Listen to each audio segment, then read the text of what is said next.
In case you missed it, I celebrated my third $100,000 month in September, which is just so freaking incredible. When I left my job in nonprofit management, I had just gotten a raise and my salary was $100,000 per year.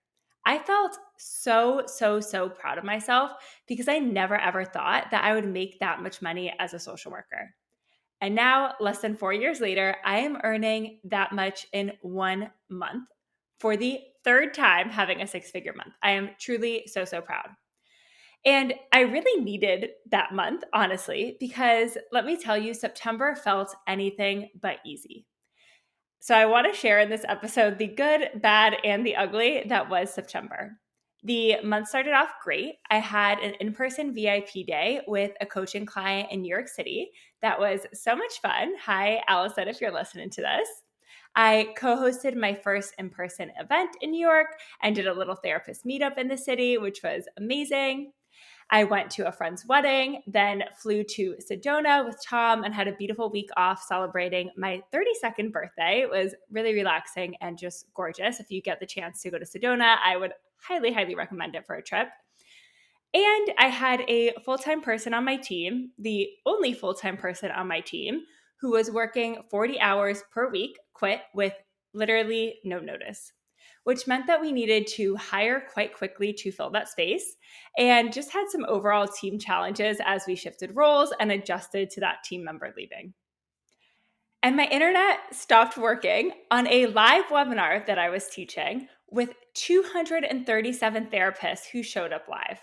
And I know this is a lot of people's worst nightmares. It was literally my worst nightmare. I was actually having anxiety about it the night before my webinar because it's really nerve-wracking to show up and teach live to a lot of people.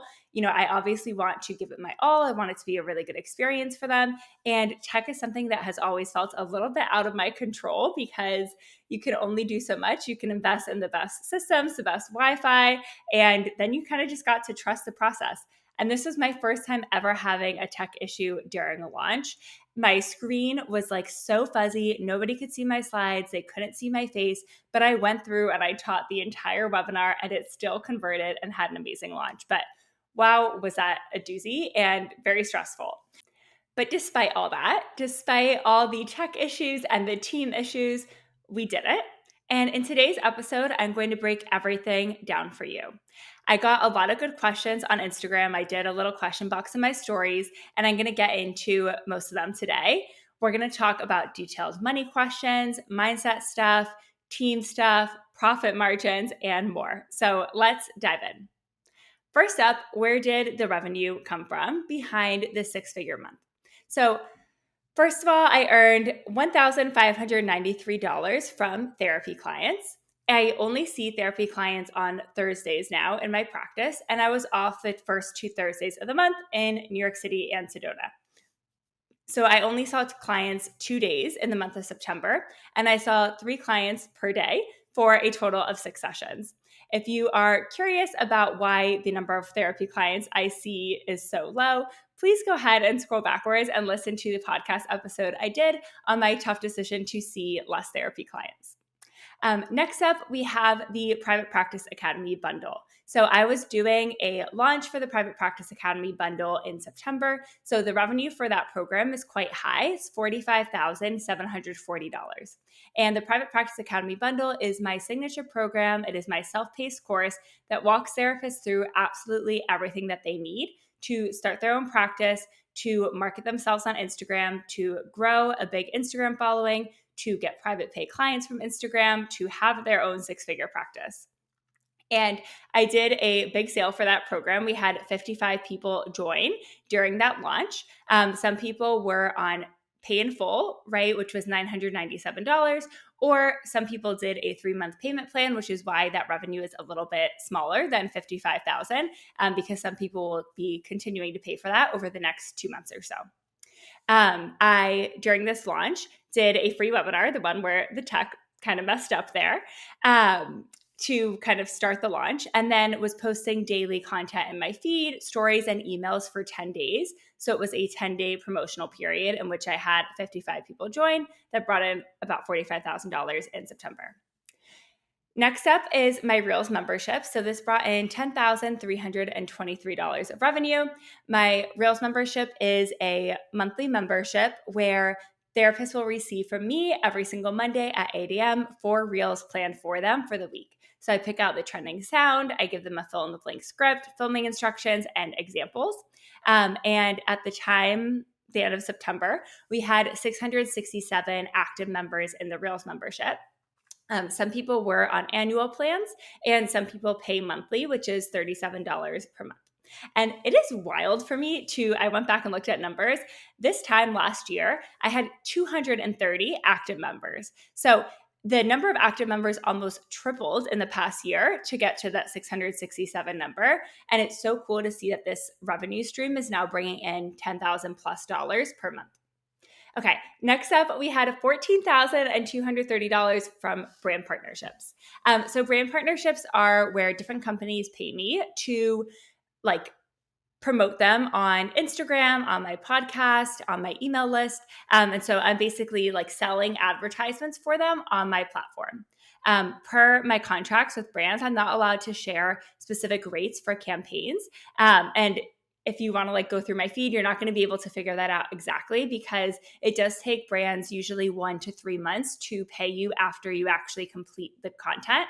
But I wanted to give you a little bit of an idea of some of the types of brand partnerships that I've been working on.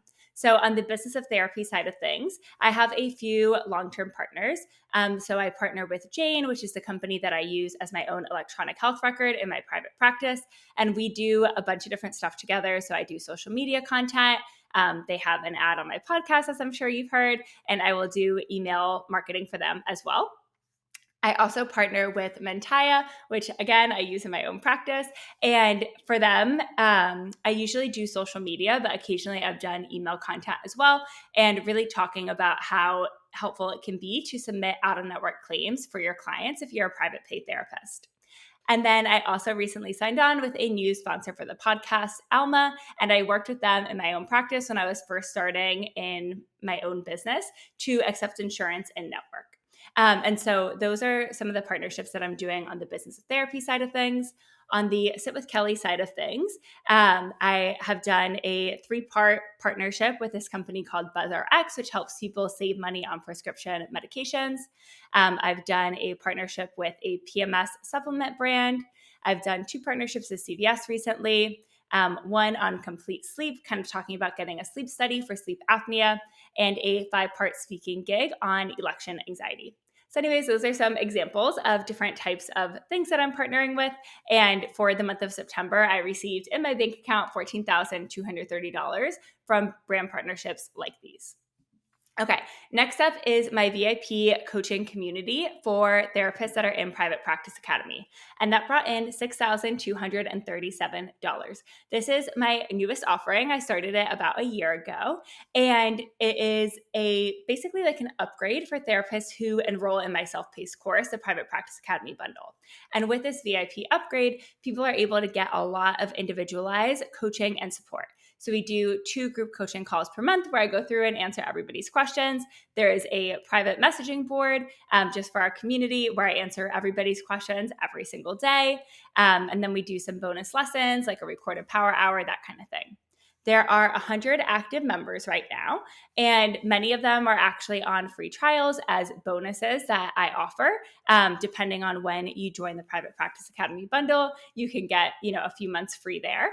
And I find that to be a really helpful way for people to get that live support to kind of go with the self-paced course. Otherwise, it is $197 per month for the people who join without the bonus or who choose to stay on kind of beyond the bonus. Next up and last up is business coaching. So this brought in $21,988, and this is for one-on-one private business coaching. I'm not accepting new business coaching clients at this time. I will go ahead and link to the waitlist. I'm not sure when spots will open up, but the earliest I would say would be January 2025. But there's kind of 2 ways that I work with people for business coaching. At the time of September, I had 4 long-term one-on-one clients. Now it's at 5, and that's where I'm capping out. Those clients pay me $3,000 per month for a total of $12,000 in the month of September. And then I had 4 intensives that I did. And so this is a 90-minute coaching call followed by 4 days of Slack support. And I added these at the end of September because I saw I was really, really close to hitting that $100,000 month. And so I wanted to have a little quick cash injection. And so I had sold 2 earlier in the month and added on 2 more. I think it was the very last day of September when I had looked at my books and saw I was so, so close. The intensives are $2,500 each. And so that brought in a total of $10,000 of revenue, which led us to a grand total for September of $100,111. Now, I know that was a mouthful, but I wanted to give way more detail. That is probably the biggest question that I get when I share my income reports on Instagram is like, but where did this money come from? Or what is these programs? Or how much do they cost? So I hope that that breakdown was helpful. For the rest of this episode, I want to get more less into numbers and more into logistics and mindset and all that good stuff. So I'm going to break down what my team expenses look like towards the end of this episode. But I got some really great questions on Instagram about how I got to the point to be able to earn this kind of revenue. So I want to start by kind of breaking that down. One question someone asked is, what have you found to be the best way to nurture your audience to build trust? And I absolutely loved this question because trust is so important in business. And there's a lot of different ways that you can build trust. The number one way that I do this is by talking to my audience, right? So you can hear my voice right now on the podcast. You can hear who I am as a human. You're getting to engage with me more. This podcast builds a lot of trust with people. But my podcast is relatively new and, I've had a successful business for a long time now. So there's lots of other ways that you can do this, right? Talking in Instagram stories, talking in reels, talking on Instagram lives, that kind of thing. But literally using your voice and letting people hear it is going to build so much trust with your audience. Being consistent in showing up frequently. So I post almost every day. You don't need to be super rigid with that, but I usually post in stories. I try and post in my feed a few times a week. I do weekly podcasts. So, every single Wednesday you can come here and you will get podcasts from me. I do weekly emails every Tuesday morning. And so people know that they can count on me. They know that I'm not half in and half out on my business. I am here. I'm here all the time. I'm here to support them. And I think that that really builds a lot of trust. And then I'm also consistent with who I am and what I post about when I show up, right? So people know what they can expect from my content. They don't expect me to change my mind and flip-flop on things and kind of go with whatever is the popular way to coach at the moment. I know what I believe. I know how I help therapists, and I stay really consistent in that messaging.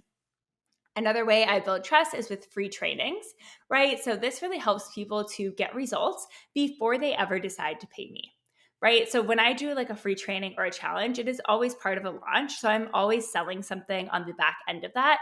But I am still providing so much value for people that even if they don't choose to buy from me, that is totally fine. I want them to still be able to get something very practical and tangible out of it, something that could bring in a client for them, something that could grow their following. And that builds a lot of trust, right? When I'm able to help people get results before they actually pay me, there's so much trust and goodwill built. I also show up really, really fully for the therapists I work with. I get so many testimonials and people celebrating wins literally every single day. And that leads to a ton of word of mouth referrals to my programs. I really, really want people to have a good experience. And I spend just as much time, if not more, serving my current clients as I do marketing, because that is really, really important, is to keep your customers, have good customers who are happy with their experience and who will tell others. That is really, really huge. Now, these are some of the things that I do as a business coach, because as you heard, that's where the majority of my revenue is coming from these days. But when I was working to fill my caseload from Instagram, I was kind of building trust in a little bit of a different way, right? So I did a lot of question and answer boxes in my stories. So I would put up a little box that said, ask me anything, and people would submit questions and I would verbally talk and answer them. That was a great way to build trust. I did some lives with other Instagram therapists, a great way for people to hear my voice. I posted a combination of content. So some of my content was focused on helping my clients and followers feel seen, heard, understood, validated. And I also posted some content that showed who I was as a person, who I was as a clinician, and helpful tips and strategies to help people feel less anxious, right? So people felt like validated, seen, connected. And they also, kind of similar to my free trainings, felt better before ever actually hiring me to be their therapist. I answered emails quickly. I think that that's huge for building trust when somebody reaches out and asks to work with you. I was on time to intro calls and I didn't cancel them at the last minute or anything like that. That's super important. I sent forms after the intro call when I said I would. I listed my rate clearly and transparently on my website. All of that really helps you to build trust. And trust is so, so, so important.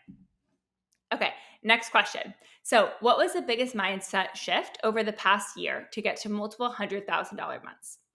Now, I kind of struggled with this question a little bit because I didn't know the best way to say this because I really don't want to make it sound too simple. But honestly, the biggest mindset shift that I've made is deciding that I was going to start having $100,000 months. And a lot goes into that, right? It's not like I just woke up one day with 0 followers on Instagram, 0 marketing skills, and said, 0 programs to sell, 0 testimonials, and just said, like, oh, I chose to have $100,000 month, so I did, right? Absolutely not. But deciding that I was going to start having $100,000 months allowed me to make a plan that then created that like possibility and reality. So I started by mapping out what months I was going to launch, right? Every time I've had a $100,000 month has been when I have launched. So I planned emails in advance to go out daily. I made free webinars and trainings and really put a lot of time and effort into making them as best as I could. I created content.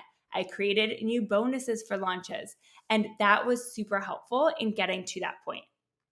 Every time that I've had the $100,000 months has been when I've launched, and I've needed that extra bump in revenue from a big launch, a big promotion, to be able to have that 6-figure month.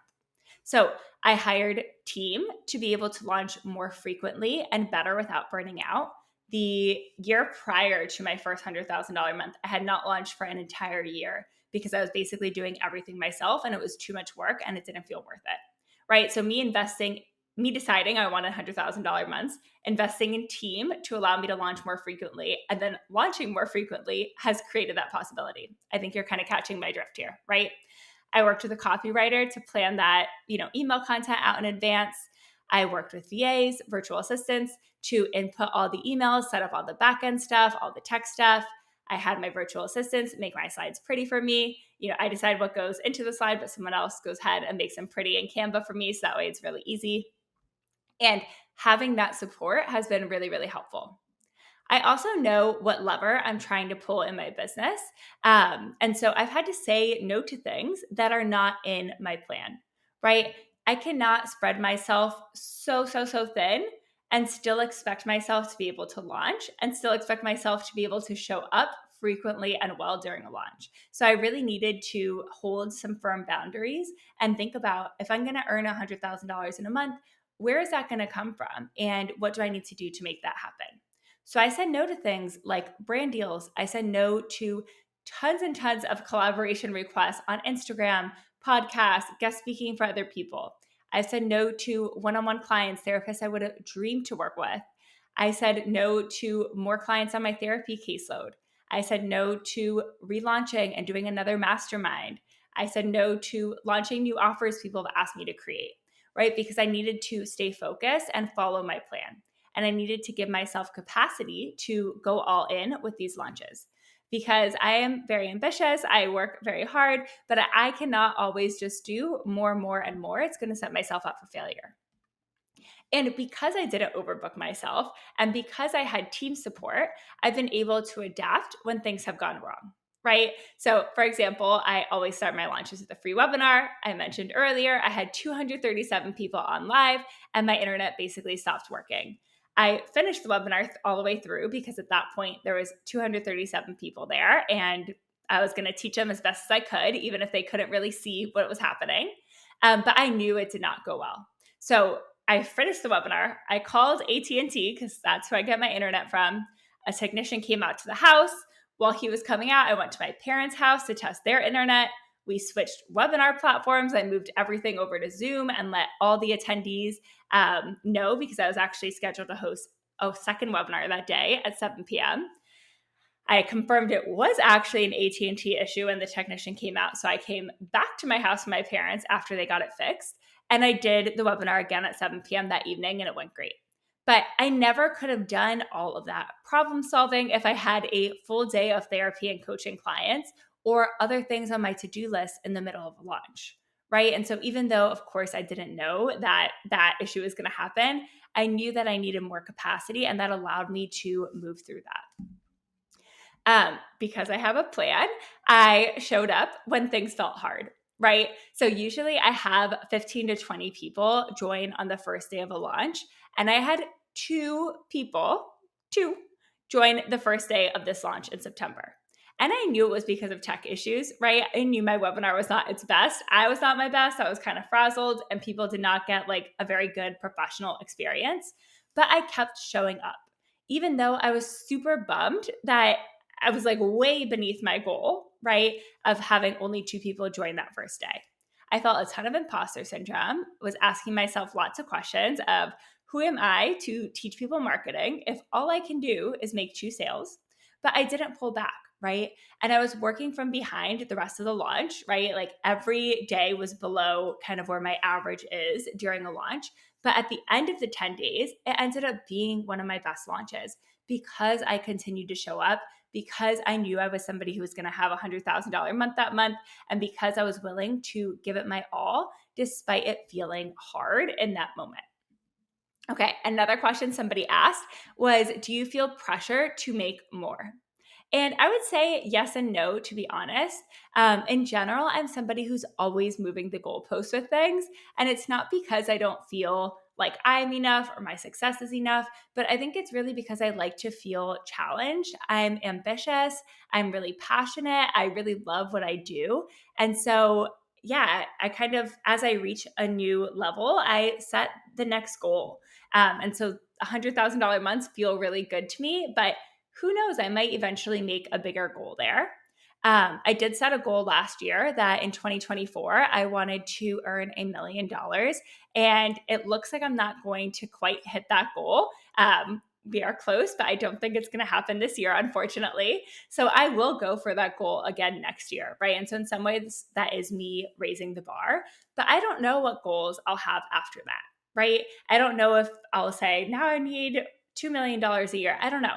I definitely do not feel like every month has to be $100,000 or I'm a failure or something. I don't want to feel like I have to do these big launches every month. And at this point, I know that in order for me to have a $100,000 month, I need to have a big launch, right? And so I'm doing these launches a few times a year, but I'm not really willing to give more energy towards my income than that. Sometimes I do feel the pressure because I share numbers so openly of like doing more or showing up or even continuing to meet the same goals and the same standard. But it's something that I'm actively working on with my own business coach. I am letting it go, and I don't let those feelings or that like internal pressure that I feel dictate my decisions, because I'm building a business that feels very sustainable, and that is super important to me. Right. So if you follow me on Instagram, you know I take lots of vacations. I travel a ton. I take a lot of time off. I don't work weekends at all.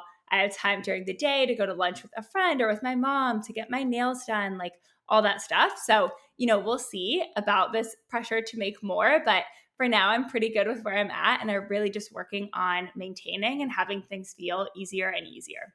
Next question. How do you have time to do it all? I don't. I do not do it all. I want to be very, very clear about that. I have a lot of support in my business and a lot of support in my home, right? So we hire help in the house with somebody comes and cleans our house frequently. We have somebody cut the lawn. We have somebody maintain the pool.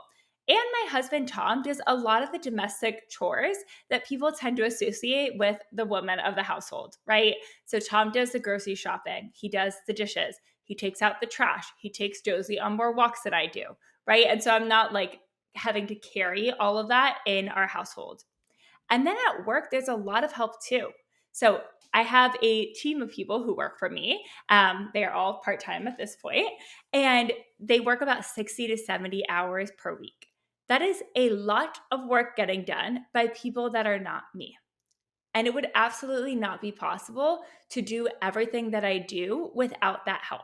So while I was taking 10 days off in the month of September, where I earned $100,000 to go to New York City, to go to Sedona, to go to Denver, my team was working, right? They were moving things forward. They were doing all the tech things to get the launch ready. And that was super important to make this possible. I've also had my own business and my own Instagram accounts for 4 years now. I've been selling the Private Practice Academy bundle and the Reels membership for 3 years. I have lots of things I can reuse and repurpose when launching. I'm not starting from scratch. I do still make my own content, but my team helps. So I write all the content and then they design it in Canva, put it on a calendar for me, get it actually posted to Instagram. So that is super helpful too, of like just having resources, both in terms of what are marketing things that I can reuse and tweak and repurpose, and how can I just do the parts that I'm really good at, like the words of it all, and have other people do everything else that goes into making it happen and come live. But sometimes it's not easy, and I do have to do more work, right? So a few days into the launch, I had to share some negative feedback with my full-time assistant. And a few days later, she quit without giving notice. And that was a mess because this was 40 less hours of support that we had during one of the 3 busiest weeks of the year for my business, right? Because this was a big launch. My operations manager stepped in and she worked extra hours. I stepped in and worked extra hours. We reached out to a former virtual assistant who used to work with me, and she agreed to rejoin the team right away and work extra hours. Kind of in this whole situation, I ended up deciding to restructure the team, hired a new project manager, and hired a new virtual assistant to do 20 hours a week in just 1 week in the middle of a launch, right? So this is obviously a lot of work for me to like hire somebody, get them onboarded and all of that. And so September has felt really messy and chaotic, but I'm so grateful I had the space to be able to do these things and to roll with the punches. Because I had content prepped, I could still show up and market the heck out of my launch every single day. Because I knew the plan, I kept going. I didn't pull back because it felt hard. Trust me, it felt very hard. September was very, very hard. But I reminded myself that this is a busy week. It is a busy season. And I didn't make that wrong, right? Because that is kind of the inevitable reality of owning a business. There's going to be busy weeks, there's going to be busy seasons. And now we're on the other side. Things feel much easier again. It is lovely. We made it through. Now, the biggest question that most people have asked on Instagram time and time again is how much do you actually take home though? What is your profit after expenses? So on average, my business expenses per month are about $24,000. And so in months like this where I earn $100,000, that is a wild profit margin, right? Especially for how much I'm not working. So overall, for the year, my profit margin is 69%. This means that if you look at all of 2024, for every dollar I make, I get to keep 69 cents of it, which is pretty amazing. So let's break down what goes into those expenses. And I will say these expenses were pretty typical. So I said on average, they're about $24,000 per month. My expenses for September totaled $24,190. Okay, so help from my team was $13,014, and this is a variety of people. As you've heard, it's kind of been in flux, but basically people to provide administrative support and some copywriting help as well. I have a business coach who I paid $4,221. My liability insurance was up for renewal. Mine is much higher than yours should be if you're just doing one-on-one therapy, because I also have my whole coaching business, courses, brand partnerships, all that. But my liability insurance for the year is $2,345. I spent $1,949 on different software and apps to run my programs, to run my free webinars, to do my email list, that kind of thing. Payroll taxes was $877. And I want to be clear, this is not taxes that I paid. Obviously, I pay a lot more in taxes than that. But this is taxes that my business paid on behalf of me. I get gifts from my coaching clients sometimes, and I did a Instagram giveaway on Sit with Kelly, and that cost $695 total. Travel expenses to New York City for that VIP day was $532.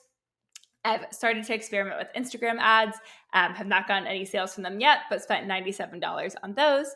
And then some random other tiny miscellaneous things totaled $447. So for September, I had $100,111 total revenue minus $24,190 of expenses, meaning that there was a total profit of $75,921, which is so wild. All right, let's wrap up. I hope that this episode gives you a lot more context than my income report reels, because I really want to share the full picture with you. I know that it's easy to look at somebody's reel and be like, oh my gosh, I want that. And trust me, I'm very happy and very grateful for what I have. But at the end of the day, business is complicated. So I took a ton of time off in September, and I worked a ton when I came back from vacation and was working. I earned $100,000 in a single month, and I didn't do it all by myself. I had a plan that made things easier.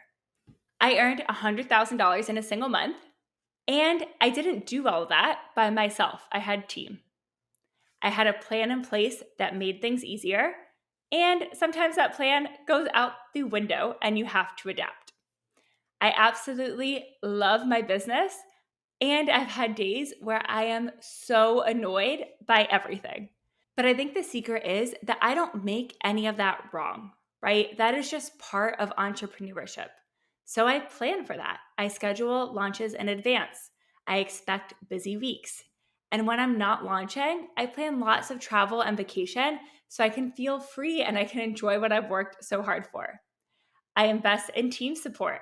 And when a team member quits, I jump in and I do what my business needs me to do. I feel disappointed when sales are slow or when a reel I loved doesn't go viral. And I don't exasperate that problem by pulling back. And of course, I have clear strategy and coaching support that makes that possible. If you want help with your strategy and coaching support, I would absolutely love to work with you. I think inside my VIP membership for Private Practice Academy alumni would be an amazing fit, because at the end of the day, the reality is that there is duality in business. Things are going to flop sometimes, and you need an outsider to help you determine if something went wrong, or if there's an opportunity to improve, or if it's just a random flop, right? But either way, you need to stay in it and keep moving forward. And having coaching support, having somebody in your corner is the absolute best way that I've seen to make that happen. I hope that this episode was helpful for you to really see the true, transparent behind the scenes of what it takes to build a big business like this. If you're a therapist that's interested in scaling, this is what it looks like, right? This is what it takes to build a business that is going to have six-figure months.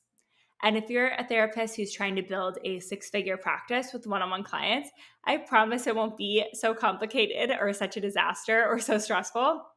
Of course, you will have ups and downs too. You have to plan for vacations and learn to prioritize taking time off. I think it definitely makes sense to get about 10 hours a week of support from a virtual assistant so you can take some tasks off your plate and things can feel easier, but you don't need like a giant team and to spend $13,000 on team or anything like that. You can be much more sustainable there. Keep your profit margins high. And things will go wrong because that is life, right? We need to expect things to go wrong sometimes. I think I definitely know that as an anxious person, but do not make yourself wrong when the inevitable happens. Do not make yourself wrong when you face a hurdle, and instead find a way to work through it and keep going after your goals. And then your success is truly inevitable, my friends.